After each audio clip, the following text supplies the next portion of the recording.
మీ వ్యాపార ప్రకటనల కోసం ఈ నంబర్‌ను సంప్రదించండి. నెక్స్ట్ ఎవరు సీఎం అవుతారనుకుంటున్నారు?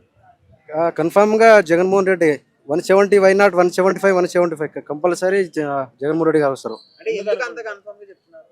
ఎందుకంటే ఏపీలో ఇప్పుడు చంద్రబాబు అయినా తర్వాత మన దత్తపుత్రుడు పీకే అయినా కూడా వీళ్ళు ఏం చేస్తారంటే కేవలం సీట్లకి పదవికి ఆశపడుతున్నారు. బట్ జగన్మోహన్ రెడ్డి గారు సంక్షేమ పాలన ద్వారా ఆల్రెడీ సభలో కూడా చెప్తున్నాడు, సిద్ధం సభలో నా యొక్క సంక్షేమ పాలన మీ వరకు చేరి మీకు లబ్ధి జరిగితేనే నాకు ఓటు వేయమని కాన్ఫిడెన్స్గా చేస్తున్నాడు, అడుగుతున్నాడు. సో అట్లా కాన్ఫిడెంట్గా అనేది చంద్రబాబు కావచ్చు, ఇంకా వీళ్ళు ఎవరైతే మన జనసేన పార్టీ వాళ్ళు కావచ్చు, అంత కాన్ఫిడెంట్గా ప్రజల గురించి ఆలోచన చేస్తున్నారు. ఎంతసేపు నాకు సీట్ కావాలి, సీఎం పదవి కావాలి, ఇదే ఆలోచన చేస్తున్నారు తప్ప ప్రజల గురించి ఆలోచన చేస్తలేరు.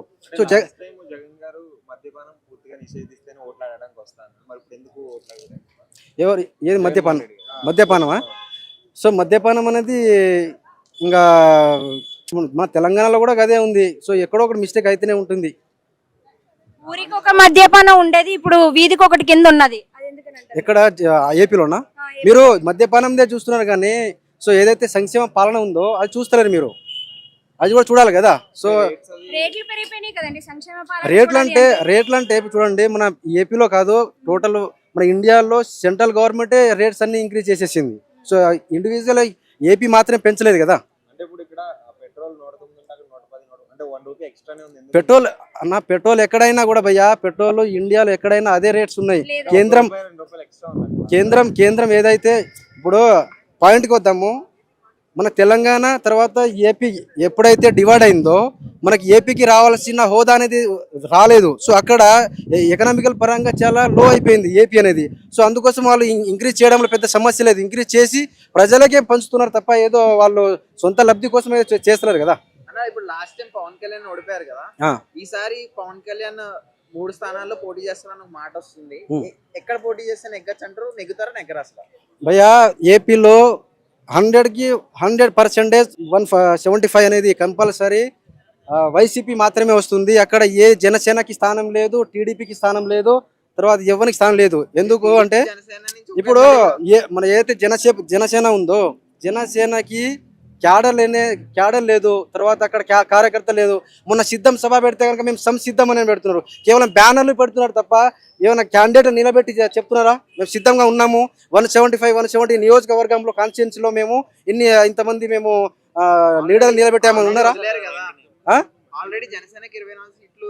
అవును భయ్య, వాళ్ళు పొత్తులు చేసుకుంటున్నారు తప్ప కాన్ఫిడెంట్ గా లిస్ట్ అనేది రిలీజ్ చేయాలా, మా తరపు నుంచి అభ్యర్థి ఇతను ఉన్నాడు నిలబెడుతున్నామని కాన్ఫిడెంట్ గా చెప్పాలి. ఏమైనా సభలు పెట్టాలా, ఏమైనా ప్రజల గురించి ఏమైనా ఆలోచన చేస్తున్నారు. నెంబర్ 1. ఇంకోటి ఏంటంటే వాళ్ళు ఉండేది ఎక్కడ భయ్యా?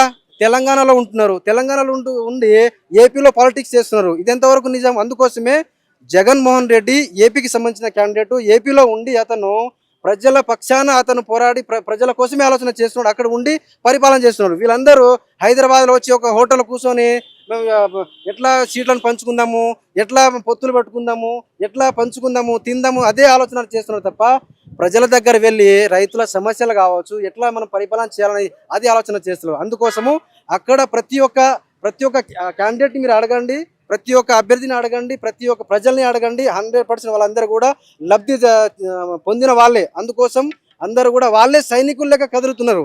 ఇక్కడ ఏదో జగన్మోహన్ రెడ్డి ఏదో డబ్బులు పెట్టి ఏదో సీట్లు అవి లేదు, కంపల్సరీ అక్కడ ప్రజలు లబ్ధి పొందుతున్నారు. అమ్మ ఒడి కావచ్చు, తర్వాత ప్రతి ఒక్క స్కీమ్ కూడా డైరెక్ట్లీ మధ్యలో ఎవరు కరప్షన్ కాకుండా డైరెక్ట్లీ వాళ్ళ యొక్క అకౌంట్కి చేరుతుంది. So why not 175 compulsory Jaganmohan Reddy ఈసారి భారీ మెజారిటీ తోటి రాబోతున్నాడు భయ్యా. ఇది 100% పక్కా రాసుకోండి యూట్యూబ్ క్లాస్. ఇంతకుముందు ఏదైతే బీఆర్ఎస్ గవర్నమెంట్ ఉందో ఇప్పుడు కాంగ్రెస్ గవర్నమెంట్, అందరూ కూడా మార్పు కావాలి అని ప్రజలందరూ కూడా కాంగ్రెస్ని ఎన్నుకున్నారు. సో ఇప్పుడు చాలా మంది కాంగ్రెస్ మీద కామెంట్ చేస్తూ ఉన్నారు, గుంపు మేస్త్రి అని ఇంకేదో అని ఇంకోదని. వాళ్ళకి టైం అనేది ఇవ్వాలా. సో ఇంతకుముందు బీఆర్ఎస్ గవర్నమెంట్ కూడా చాలా మేము ఇది చేస్తాము, దళిత ముఖ్యమంత్రి చేస్తాము, తర్వాత ఇంటికి ఉద్యోగం ఇస్తాము, ఇవన్నీ కూడా దొంగ హామీలు ఇచ్చారు, అందులో నెరవేర్చలేదు.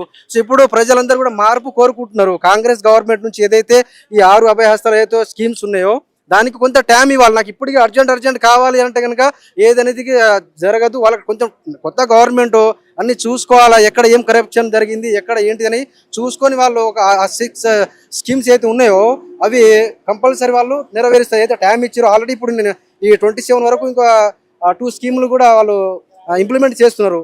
సో కంపల్సరీ 100 రోజుల లోపల అంటే 100 డేస్ వరకు వాళ్ళు టైం ఇచ్చారు. వాళ్ళకి అడిగారు, ఇవ్వాల్సిందే, కంపల్సరీ చేస్తారు వాళ్ళు.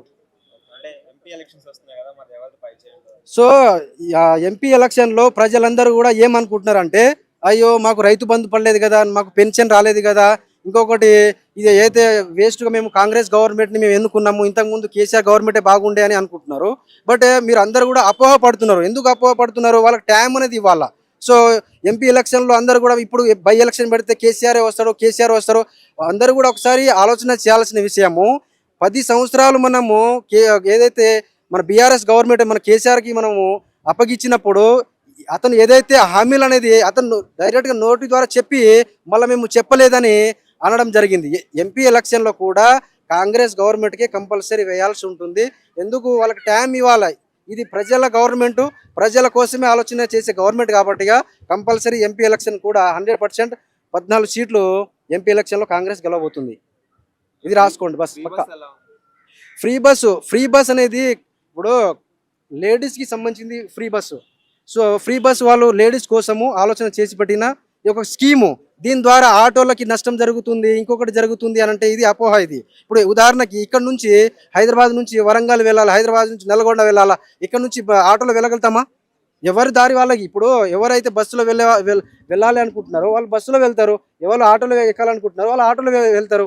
అంతే తప్ప ఏదో ఫ్రీ బస్సులు పెట్టారు కదా, మా ఆటోల మీద పొట్ట కొట్టారు, మాకు ఇన్కమ్ లేదు, ఇది అపోహ. సో దాని ద్వారా ఇప్పుడు వాళ్ళ ఇంట్లో సంబంధించిన లేడీసే కావచ్చు, వాళ్ళు ఇప్పుడు ఉదాహరణకి హైదరాబాద్ నుంచి ఎక్కడైనా వాళ్ళు టెంపుల్స్కి వెళ్ళాలా, అక్కడ నుంచి ఎక్కడైనా వాళ్ళు వెళ్ళే రిలేటివ్స్ వాళ్ళ ఇంటికి వెళ్ళాలనుకోండి, ఇప్పుడు అంత దూరము కనీసానికి ఒక 1000 రూపాయల దాకా అవుతుంది. 1000 రూపాయలు వాళ్ళ లేడీసే ప్రయాణిస్తారు కదా కంపల్సరీ, అవునా కదా? ఇప్పుడు ఈరోజు మేడారం జాతర అని నడిచింది ఇన్ని రోజులు. ఇక్కడ నుంచి ఎక్కడెక్కడో వేరే మారుమూల ప్రాంతాల నుంచి లేడీస్ వచ్చారు. అదే మనం సొంతంగా పెట్టుకొని పోవాలంటే ఎంత ఖర్చు అవుతుంది? కనీసానికి ఒక్కొక్క కుటుంబం నుంచి ఒక 2000 3000 ఖర్చు కంపల్సరీ అవుతుంది. మరి ఈ గవర్నమెంట్ వచ్చి సేవ అయిందన్నట్టే కదా. అంటే డబ్బు ఉన్నోళ్ళు కూడా వెళ్తారు కదా అన్న, జాబ్ ఉన్నోళ్ళు కూడా. డబ్బు లేని వాళ్ళు ఒకటే వెళ్తే బాగుంటాయి కదా. అవును, మీరు చెప్పేదానికి ఎక్కడ అంటే డబ్బు ఉన్నోళ్ళు కానీ జాబ్ ఉన్నోళ్ళు కూడా పోతారు కదా, దానివల్ల గవర్నమెంట్ కే నష్టం కదా. ఎక్కడ నష్టం అవుతుంది? డబ్బు ఉన్న వాళ్ళు కార్లో వెళ్తారు, వాళ్ళు బస్సులు అలా కూడా వెళ్తున్నారు కదా. ఇది చూడండి, వాళ్ళ చాయిస్ అది.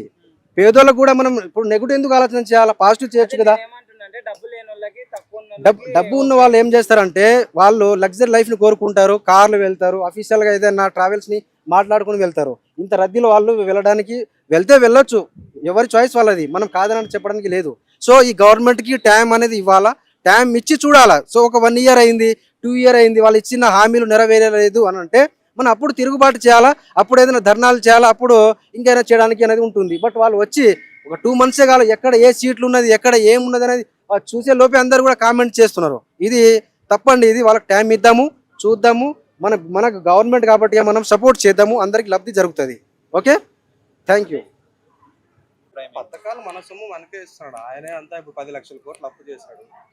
డబ్బు లేదా అప్పు చేసి చేస్తున్నాడే కానీ ఆయన అయితే ఏదో ఇన్కమ్ పెంచి అయితే ఏం చేయలేదని నేను అనుకుంటున్నాను.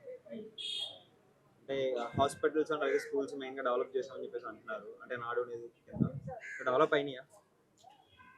అన్నీ అంటున్నారు కానీ బట్ కొన్ని స్కూల్స్ డెవలప్ అయ్యాయి. బట్ దాదాపు కొన్ని 2000-3000 స్కూల్ వరకు మూతపడ్డాయి. ఆ డెవలప్మెంట్ స్కూల్ మూతపడవు కదా. అమ్మఒడి అన్నీ ఏమి ఇచ్చినా కూడా గవర్నమెంట్ స్కూల్స్ మూతపడ్డాయి కానీ ఆయన ఎక్స్ట్రా చేసిండేది అయితే ఏమీ లేదు. పైగా మెగా డిఎస్సి అన్నాడు, అవి కూడా ఏది ఫిల్ చేయలేదు ఉద్యోగాలు అయితే. అన్ని చోట్ల మోసమే. సిపిఎస్ రద్దు చేస్తున్నాడు, అది మోసమే. అంటే అభివృద్ధి జరిగిందనే ఓటేయండి అన్న అంటున్నారు కదా. అభివృద్ధి జరిగింటేనే ఓటేయండి, అందుకే అభివృద్ధి జరగలేదు కాబట్టి ఓటేయం. అంటే అక్షరాస్యతలో నంబర్ 1 ఉంది అంటున్నారు కదా. అదంతా ఫేక్ అండి, ఫేక్ ప్రాపగాండా అది. ఇప్పుడు ఉద్యోగాల కోసం బెంగళూరు, చెన్నై ఇట్లా వెళ్తున్నారు, హైదరాబాద్, ఆంధ్రాలో అసలు ఒక 10 కంపెనీల పేర్లు కూడా చెప్పమంటే చెప్పలేకపోతున్నారు మినిస్టర్స్.